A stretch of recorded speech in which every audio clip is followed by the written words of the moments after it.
தில்லை கங்கா நகர் வரை ஏற்கனவே எலக்ட்ரிக்கல் அப்புறம் ட்ராக் ஒர்க் இப்போ முடிஞ்சிருச்சு.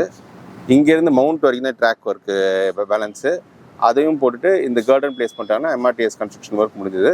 இப்போ நம்ம வந்து மற்ற இந்த தில்லை கங்கா நகர் டு மவுண்ட் வரைக்கும் மற்ற ஏரியாஸில் எப்படி போயிருக்கு, கன்ஸ்ட்ரக்ஷன் எப்படி இருக்குன்னு பார்க்கலாம். மேலே பார்த்தீங்கன்னா சென்னை மெட்ரோவோட லைன் 5 ஒரு அலைன்மெண்ட், சென்னை மெட்ரோவும் எம்ஆர்டிஎஸும் இந்த ஒரு 400 மீட்டர்ஸ் பேரலல் லைன் போகும். அதில் பில்லர் ஒர்க் கம்ப்ளீட்டாக முடிஞ்சிருச்சு. இப்போ அந்த கேர்டர்ஸ் பிளேஸ் பண்ணிட்டு இருக்காங்க. அதுதான் நான் மேலே பார்த்துட்ருக்கோம்.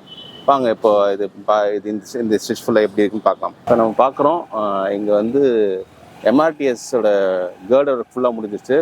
மேலே சென்னை மெட்ரோ ஃபேஸ் 3யோட லைன் 5 பில்லர்ஸ் தெரியுது பேரலாக. அந்த பில்லர்ஸோட கேர்டர்ஸ் இன்னும் பிளேஸ் பண்ணல.